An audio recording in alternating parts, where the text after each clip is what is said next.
More and more African cities are going green, and Johannesburg has set aside $20 million of this year's budget to spend on environment and infrastructure. The change is mainly happening in Sandton, Africa's richest square mile and the country's business hub. Sandton is leading the green building revolution and is thinking long-term, implementing high-tech projects for generations to come. It makes cities more enjoyable, healthier. It's better for the human spirit. It reduces public transport. It generally makes for a better life. We can use technology to improve our buildings.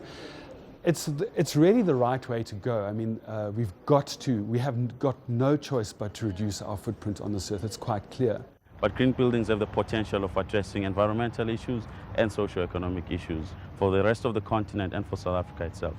Johannesburg is investing heavily in its inner city, but there's still a long way to go when addressing infrastructure and environment in townships. The future of this continent should try and marry these two dynamics. How to respond to the urgent needs of the poor people in cities, and at the same time, how to prepare your involvement into the global economy. It's not easy. And I know that the city of Johannesburg is addressing this issue. Although future designs work well, the reality is that the majority of this city's population still lives in informal settlements and townships. And the change is not happening fast enough here. If you can see condition in Alex, there are many shacks that it's just a squatter camp that you can't live in. And it's unfortunately that there's nothing that we can do.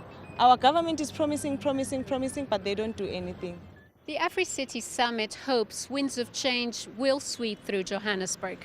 But the question remains, what will Joburg and other African cities look like in 50 years? Yes, infrastructure is being put into place, but there's still a long way to go, especially in townships. And Johannesburg must create a cohesive African city for all. Julie Scheier, CCTV, Alexandra Township, Johannesburg.